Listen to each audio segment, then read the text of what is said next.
ഇവിടൊരച്ഛൻ തൻ്റെ ഇരട്ടക്കുട്ടികളിൽ ഒരു കുഞ്ഞിനെ തൻ്റെ കുടുംബത്തിന് ശാപമാണെന്നും പറഞ്ഞ് കൊക്കയിലെറിഞ്ഞ് കൊലപ്പെടുത്തുന്നു. അടുത്ത സീരിയൽ നമ്മൾ കാണുന്നത് ഒരു ടാവോയിസ്റ്റ് മാസ്റ്ററിനെയാണ്. ഈ ടാവോയിസ്റ്റ് മാസ്റ്ററാണ് നമ്മുടെ ഹീറോയിനെ എടുത്തു വളർത്തിയത്. മാസ്റ്റർ തന്നോട് പറഞ്ഞിട്ടുണ്ട് തനിക്ക് ഇപ്പോൾ ഒരു ശാപമുണ്ടെന്നും ആ ശാപത്തിൽ നിന്നും മോചിതയാവണമെങ്കിൽ പർപ്പിൾ ഓറയുള്ള ഒരു പുരുഷനെ കണ്ടെത്തി അയാളുടെ മക്കൾക്ക് ജന്മം നൽകുന്നതോടുകൂടി അവളുടെ ശാപം മാറുമെന്നും. അങ്ങനെ നമ്മുടെ ഹീറോയിൻ പർപ്പിൾ ഓറയുള്ള ഒരാളിനെ തിരഞ്ഞ് ഇറങ്ങി. അങ്ങനെ തിരഞ്ഞ് ഇറങ്ങുന്നതിനിടയിൽ ഒരു ഹാൻഡിക്യാപ്ഡായുള്ള ഒരു പ്രിൻസിനെ കുറേ ബണ്ടിൽസ് ചേർന്ന് ആക്രമിക്കുന്നത് അവൾ കണ്ടു. ആ അക്രമികളിൽ നിന്നും ആ പ്രിൻസിനെ രക്ഷപ്പെടുത്താൻ വേണ്ടി അവളും ഫൈറ്റ് ചെയ്തു. അങ്ങനെ ഫൈറ്റ് ചെയ്യുന്നതിൻ്റെ ഇടയിൽ ആ പ്രിൻസിന് പർപ്പിൾ ഓറയുള്ളതായിട്ട് അവൾ കാണുന്നു. അതുകൊണ്ട് തന്നെ ആ പ്രിൻസിന് വേണ്ടി അവൾ ഫൈറ്റ് ചെയ്ത് അവരെ തോൽപ്പിക്കുകയും ആ പ്രിൻസിനെ അവളുടെ ഐഡൻറ്റിറ്റി മറച്ചു വെച്ച് അവനെ അവളുടെ വീട്ടിലേക്ക് കൊണ്ടുപോയി. അവിടെ വെച്ച് അവളുടെ ലക്ഷ്യം സാഫല്യമാവാൻ വേണ്ടിയിട്ട് അവന് ഡ്രഗ്സ് നൽകി അവൻ്റെ സ്വബോധം നഷ്ടപ്പെടുത്തി. അങ്ങനെ അവൾക്ക് ശാപത്തിൽ നിന്നും മുക്തി കിട്ടി.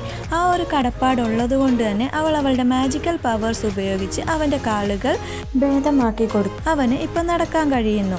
അവൻ എണീക്കുന്നത് മുമ്പ് തന്നെ അവൾ അവിടെ നിന്ന് പോവുകയും ചെയ്തു.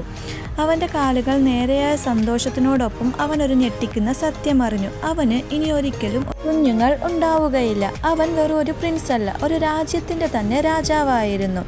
അടുത്ത സീനിൽ നമ്മൾ കാണുന്നത് 2 കുട്ടികളെയാണ്. അവരാണ് നമ്മുടെ ഹീറോയിൻ്റെ മക്കൾ.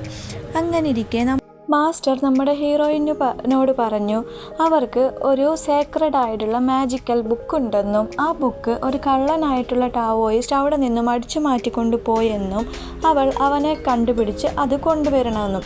അങ്ങനെ കുട്ടികളെ തൻ്റെ മാസ്റ്ററിനെ ഏൽപ്പിച്ച് ആ കള്ളനെ പിടിക്കാൻ വേണ്ടിയിട്ട് രാജാവ് താമസിക്കുന്ന ആ ക്യാപിറ്റൽ സിറ്റിയിലോട്ട് വന്നിരിക്കുകയാണ്.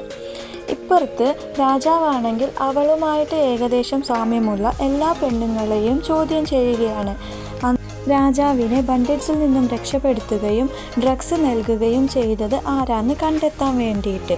കഥയൊന്നും അറിയാതെ ക്യാപിറ്റലിൽ വന്ന ഹീറോയിനെ ഹീറോ കാണുകയും അവൾ അറിയാതെ അവളെ ഫോളോ ചെയ്ത് അവളുടെ താമസ സ്ഥലം കണ്ടുപിടിച്ച് അവിടെ ചെല്ലുകയും അവളെ അവിടെ നിന്ന് അവൻ്റെ കൊട്ടാരത്തിൽ കൂട്ടിക്കൊണ്ടു പോവുകയും ചെയ്യുകയാണ്.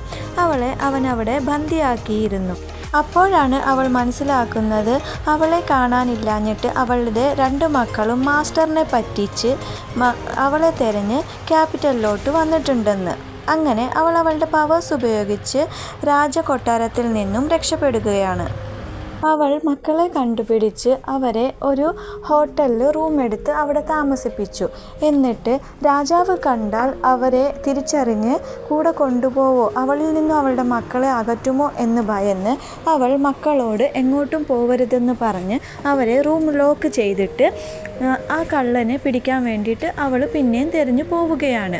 അമ്മ പുറത്തു പോയ തക്കത്തിന് 2 മക്കളും ആ ബിൽഡിങ്ങിൻ്റെ റൂഫിൽ നിന്നും താഴോട്ട് ചാടാൻ ശ്രമിക്കുകയും അതിലെ പോയ രാജാവ് അത് കണ്ട് അവരെ 2 പേരെയും രക്ഷപ്പെടുത്തുകയും ചെയ്തു. രാജാവിൻ്റെ കൂടെ രാജാവിൻ്റെ അനിയത്തിയും ഉണ്ടായിരുന്നു. അനിയത്തിക്ക് ആ മക്കളെ എവിടോ കണ്ട പോലെ തോന്നി. അത് വെറുതെ തോന്നിയതാണെന്ന് കരുതി അവരത് ഗൗനിച്ചില്ല, അത്രയ്ക്ക് കാര്യമായി എടുത്തില്ല. അടുത്ത സീനിൽ നമ്മൾ കാണുന്നത് ഹീറോയുടെ അമ്മയായ രാജ്ഞിയും തോഴിയും കൂടി അമ്പലത്തിൽ പ്രാർത്ഥിക്കാൻ പോവുകയും അവിടെ വെച്ച് ഈ 2 മക്കളെ കാണുകയും ആ മക്കളെ കണ്ടപാടെ തൻ്റെ മകൻ്റെ കുട്ടിക്കാലം ഓർമ്മ വരികയും അതുകൊണ്ട് തന്നെ ആ മക്കളോട് തങ്ങളുടെ പേരൻസിനെ പറ്റി തിരക്കുകയും ചെയ്യുന്നു. ആ മക്കൾ പറയുന്നു അവർക്ക് അമ്മ മാത്രമേ ഉള്ളൂ, അച്ഛനില്ല എന്ന്. അവരുടെ അച്ഛനെ തിരഞ്ഞു വന്നതാണെന്നും പറയുന്നു.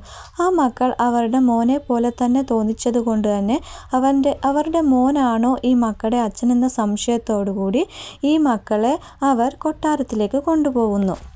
മക്കൾ പോകുന്നതിന് മുമ്പ് തന്നെ തങ്ങൾ അച്ഛനെ കണ്ടെത്തിയെന്നും അച്ഛനെ തേടി രാജാവിൻ്റെ കൊട്ടാരത്തിലോട്ട് പോവുകയാണെന്നും അമ്മയ്ക്ക് കത്തെഴുതി വെച്ചിരുന്നു. അവിടെ വെച്ച് രാജാവ് മക്കളെ കണ്ട് രാജാവിന് ഒരു ചെറിയ സംശയം മനസ്സിൽ തോന്നി. അപ്പോഴേക്കും മക്കളെ തിരഞ്ഞ് അവളും അവിടെ എത്തിയിരുന്നു. അവളിൽ നിന്നും എല്ലാ സത്യങ്ങളും രാജാവ് മനസ്സിലാക്കി. അങ്ങനെ രാജാവ് അവളെ അവിടുത്തെ രാജ്ഞിയാക്കാമെന്ന് വാക്കുകൊടുത്തു. പക്ഷേ പ്രശ്നങ്ങൾ തുടങ്ങുന്നത് അവിടെയാണ്. കാരണം പണ്ട് ശാപമാണെന്നും പറഞ്ഞ് സ്വന്തം അച്ഛൻ എറിഞ്ഞു കൊലപ്പെടുത്തിയ ഇരട്ടക്കുട്ടികളിൽ ഒരു മോളാണ് ഇത്. ഇരട്ടക്കുട്ടികളിൽ ഒരു കുഞ്ഞ് ശപിക്കപ്പെട്ടതും ഒരു കുഞ്ഞ് മഹാഭാഗ്യമുള്ളവളുമാണ്. ശപിക്കപ്പെട്ട കുഞ്ഞുമായി ബന്ധപ്പെട്ട് നിൽക്കുന്ന എല്ലാവരും തന്നെ ദുർമരണപ്പെടുകയും ഈ ഭാഗ്യമുള്ള കുഞ്ഞിനെ കല്യാണം കഴിക്കുന്നവരാരോ അവർ ആ രാജ്യത്തിൻ്റെ രാജാവാകുമെന്നും ഇവർ ജനിച്ചപ്പോൾ തന്നെ ഒരു മാന്ത്രികൻ പ്രവചിച്ചിരുന്നു. അതുകൊണ്ട് തന്നെയാണ് ഈ ശപിക്കപ്പെട്ട കുഞ്ഞിനെ അവരുടെ അച്ഛൻ കൊക്കയിൽ എറിഞ്ഞു കൊലപ്പെടുത്തിയത്.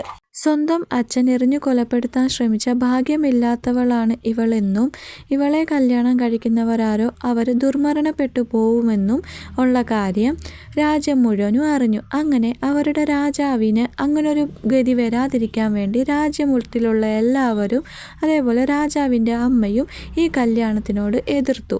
ഹീറോയിൻ്റെ അനിയത്തിയെ കല്യാണം കഴിച്ചാൽ ആ രാജ്യത്തെ രാജാവാകാം എന്നറിഞ്ഞ് അവിടുത്തെ ഒരു മന്ത്രിയുടെ മകൻ അവളെ കല്യാണം കഴിക്കുന്നു.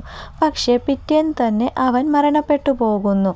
ആ വാർത്ത അറിഞ്ഞ് രാജ്യത്തുള്ള എല്ലാവരും മനസ്സിലാക്കി ഹീറോയിൻ്റെ അച്ഛന് തെറ്റുപറ്റിയതാണെന്നും ശരിക്കും ശാപജാതകമുള്ളത് ഹീറോയിൻ്റെ അനിയത്തിക്കാണെന്നും ഹീറോയിൻ ശുദ്ധജാതകക്കാരിയാണെന്നും എല്ലാവരും മനസ്സിലാക്കി. അങ്ങനെ ഹീറോയിനെ കല്യാണം കഴിച്ചു. വീഡിയോ ഇഷ്ടപ്പെട്ടാൽ ചാനൽ സബ്സ്ക്രൈബ് ചെയ്യാനും ലൈക്ക് ചെയ്യാനും മറക്കരുതേ. താങ്ക്